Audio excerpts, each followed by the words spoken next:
Assalamu alaikum. I am going to explain sp2 hybridization. sp2 hybridization name indicate कर रहा है कि 1s इन 2p hybridised होते हैं और डीजोनेट ऑर्बिटल्स या न्यू ऑर्बिटल्स जो हैं वो बनते हैं। sp में 1s था और 3p थे। अब 1s और 2p आपस में मिलके 3 ऑर्बिटल्स बना रहे हैं या डीजोनेटेड ऑर्बिटल्स बना रहे हैं और वो सारे उनकी एनर्जी भी सेम होगी, उनकी शेप भी सेम होगी। शेप में डिफरेंस आ सकता है लेकिन एनर्जी जो है वो सेम होगी। और इम्पॉर्टेंट पॉइंट के सारे जो है वो कॉप्लेनर होंगे यानी सेम प्लेन में होंगे। जो sp3 हाइब्रिडाइजेशन हमने पढ़ी थी पहले लेक्चर में, उसमें ये था कि किसी भी प्लेन में जो डीजनरेटेड ऑर्बिटल्स हैं वो हो सकते हैं, वो लाई कर सकते हैं, लेकिन sp2 के लिए ये डिफरेंस है कि वो कॉप्लेनर होंगे, एक ही प्लेन में होंगे। नेक्स्ट इसकी इम्पॉर्टेंस है। इम्पॉर्टेंस ये है कि ये एक्सप्लेन करता है bonding of unsaturated organic compounds very well, यानी जिनमें डबल बॉन्ड्स होते हैं। हमें पता है दो तरह के ऑर्गेनिक कंपाउंड्स होते हैं, सेचुरेटेड एंड अनसेचुरेटेड। जो सेचुरेटेड है उनमें सिंगल बॉन्ड होता है, जो अनसेचुरेटेड है उनमें डबल बॉन्ड होता है। जो सेचुरेटेड है उसमें सिंगल बॉन्ड, अनसेचुरेटेड में डबल बॉन्ड।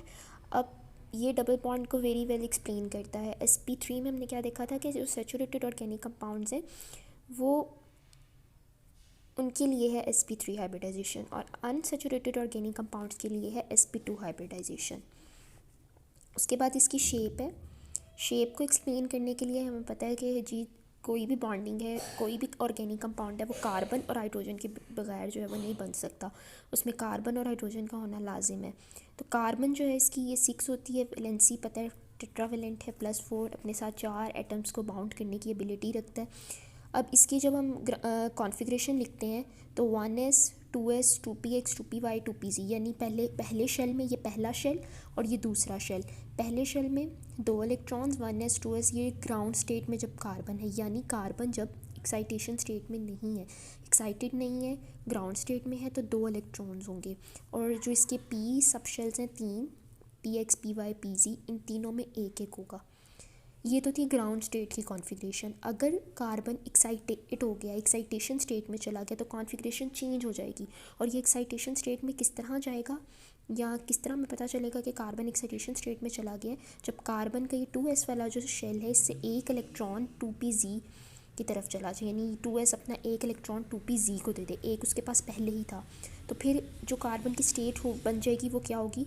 एक्साइटेशन वाली स्टेट। तो कार्बन हम कहेंगे एक्साइटेड हो गया, तो कार्बन की एक्साइटेशन हो जाएगी और फिर कार्बन इसीलिए जो है वो टेट्रावेलेंट इसको कहते हैं, यानी +4 इसी वैलेंसी होती है। ये नीचे मैंने मेंशन भी किया हुआ है कि जब कार्बन एक्साइटेशन स्टेट में जाएगा तो वो अपने 2s से एक इलेक्ट्रॉन को 2pz वाले जो शेल है उसको, ऑर्बिटल है उसको दे देगा।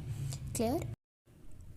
अब अगर इसकी शेप को ही हम एक्सप्लेन करें तो जो 2s है वो हमने sp3 हाइब्रिडाइजेशन में भी देखा था कि एक शेल एक सर्कल की तरह इसकी शेप होती है। जो px है उसकी डम्बल होती है यूँ, लेकिन x एक्सिस में, अगर मैं एक्सिस ड्रॉ करूँ तो x एक्सिस में डम्बल शेप होती है। जो ये मैंने px की बनाई है। उसके बाद जो py है वो y एक्सिस के अलॉन्ग, यानी डम्बल शेप ही है लेकिन y एक्सिस के अलॉन्ग होती है इसकी शेप। और जो 2pz है वो z एक्सिस के अलॉन्ग है। तीनों ही डम्बल, ये हमने लास्ट में भी डिस्कस किया था।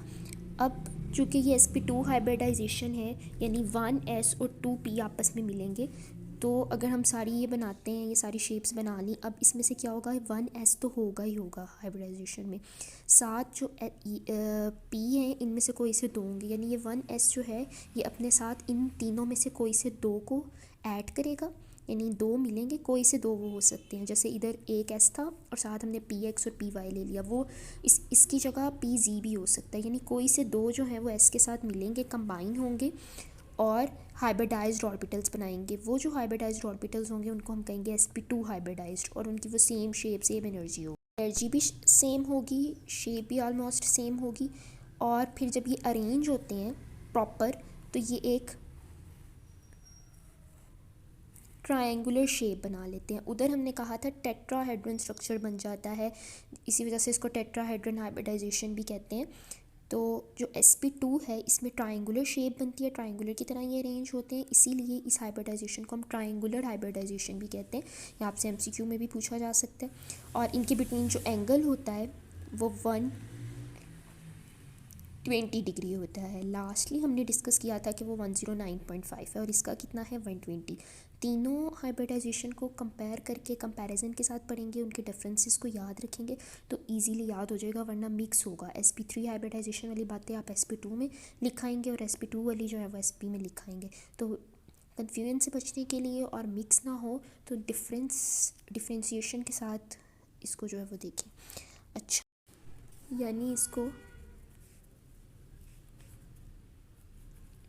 ट्रायंगुलर हाइब्रिडाइजेशन भी कह सकते हैं। अब इसकी हमने शेप भी डिस्कस कर ली, ग्राउंड स्टेट और एक्साइटेशन स्टेट भी डिस्कस हो गई, जो एंगल है वो भी पता चल गया 120 है, यानी इसका जो बॉन्ड एंगल है वो 120 होगा। यानी इसमें जो हाइब्रिडाइज्ड ऑर्बिटल है वो इस तरह से डायरेक्ट होते हैं कि वो एंगल 120 का बनाते हैं। और इसमें कुछ अनहाइब्रिडाइज्ड भी होते हैं, यानी टोटल हमने 4 पढ़े थे ना इसकी शेप्स, एक 1s था, बाकी 3 p थे, ये px, py और ये pz। अब ये दो तो हाइब्रिडाइजेशन में हिस्सा ले लिया इन्होंने, they can take part in hybridization, और ये वाला इसी तरह ही रहा। तो जो pz है ये अब हाइब्रिडाइज तो नहीं है, तो इसको हम क्या कहेंगे, अनहाइब्रिडाइज्ड कहेंगे। ये भी जब फार्मूले का स्ट्रक्चर यानी जब स्ट्रक्चर ड्रॉ करते हैं तो ये अनहाइब्रिडाइज्ड भी मौजूद होते हैं। वो किस तरह से मौजूद होते हैं कि वो जैसे अब ये शेप है ट्रायंगुलर या ये है, तो वो पैरेलल टू स्ट्रक्चर होते हैं, यानी जो पैरेलल मैंने ड्रॉ की हैं ये अनहाइब्रिडाइज्ड है। कुछ इस तरह से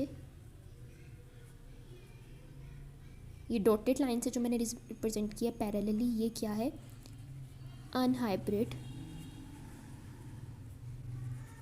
ऑर्बिटल है।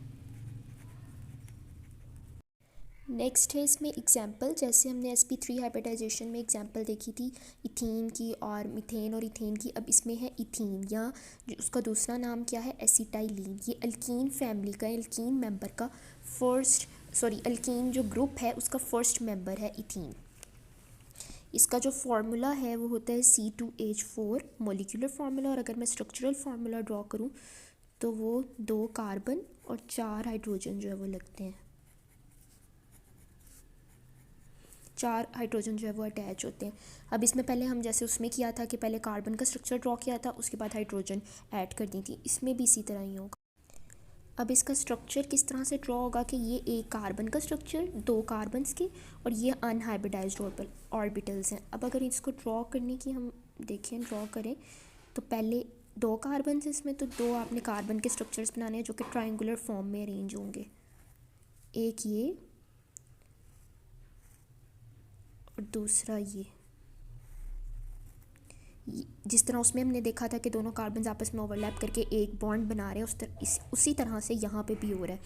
लेकिन यहाँ पे डिफरेंस क्या है कि यहाँ पे अनहाइब्रिड ऑर्बिटल्स भी आ गए हैं, जो पीछे हमने बात की थी, जो हाइब्रिडाइजेशन में हिस्सा नहीं ले रहे, हाइब्रिडाइजेशन में नहीं है, तो उनको भी तो इस स्ट्रक्चर में ड्रॉ करना है और ऐड करना है। तो उनको हम इस तरह से ये वाले जो ड्रॉ किए हैं, या इसको अलग, या जैसे इसको कर सकते हैं, ये जो मैंने सेपरेट कलर से शो किया है ये अनहाइब्रिड ऑर्बिटल है, ये वाले। अब इन दोनों के ये जो कार्बन कार्बन है, ये जो बॉन्डिंग कर रहे हैं, ये sp2 कर रहे हैं। अब 4 हाइड्रोजन लग जाएंगी, 1 2 3 एंड 4 हाइड्रोजन जो है वो अटैच कर दी हमने।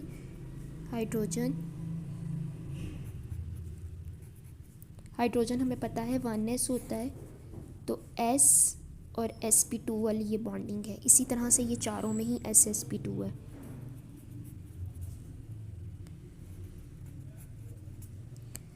अब ये जो बॉन्डिंग हो रही है हाइड्रोजन और कार्बन के दरमियान ssp2, ये क्या है, सिग्मा बॉन्ड है, ये भी सिग्मा है, ये भी सिग्मा। इस तरह से हमारे पास 4 सिग्मा बॉन्ड्स बन रहे हैं, और इन दोनों ये जो कार्बन है इन दोनों के दरमियान भी जो बॉन्डिंग बन रही है वो भी सिग्मा बॉन्ड ही है, यानी टोटल 5 सिग्मा बॉन्ड्स बन गए, 1 2 3 4 एंड 5। ये तो थे सिग्मा बॉन्ड्स। अब हैं पाई बॉन्ड्स। पाई बॉन्ड्स के लिए क्या है कि ये वाले जो अनहाइब्रिड हैं ये चूँकि पैरेलल हैं तो ये भी बॉन्डिंग के थ्रू ही स्ट्रक्चर में मौजूद हैं और मेंटेन हुए हैं। तो इनके दरमियान जो बॉन्डिंग है वो पाई बॉन्ड है। लास्ट लेक्चर में भी डिस्कस किया था कि पाई बॉन्ड होता है सिग्मा बॉन्ड की तरह, लेकिन ये हेड टू हेड ओवरलैपिंग नहीं होती बल्कि पैरेलल ओवरलैपिंग होती है। तो ये पैरेलल ओवरलैपिंग से पाई बॉन्ड बन गया। अब अगर इसकी हम ओवरऑल एनालिसिस करें और देखें कि किस तरह से हमने देखा है एग्जांपल में कि कौन कौन से बॉन्डिंग है, तो sp2 कितनी है, 1 है। 1 sp2 बॉन्ड बन रहा है और 4 बॉन्ड बन रहे हैं sp2 वाले, वो 4 मैंने लिख दिए। और अगर टोटल सिग्मा बॉन्ड्स देखें तो वो कितने हैं, 5। 4 हाइड्रोजन वाले और एक ये जो कार्बन वाला है, तो 5 सिग्मा बॉन्ड्स बन गए और 1 जो है वो हमारे पास पाई बॉन्ड है, ये वाला जो इन दोनों के बिटवीन बन रहा है। एनालिसिस के पॉइंट और ये MCQ से भी में भी आपसे पूछे जा सकते हैं और ये आपने डिफ्रेंशिएट करके याद रखने हैं। जैसे sp2 में कितनी बॉन्डिंग, कितने सिग्मा बॉन्ड थे, कितने पाई बॉन्ड थे, और sp2 में कितने हैं।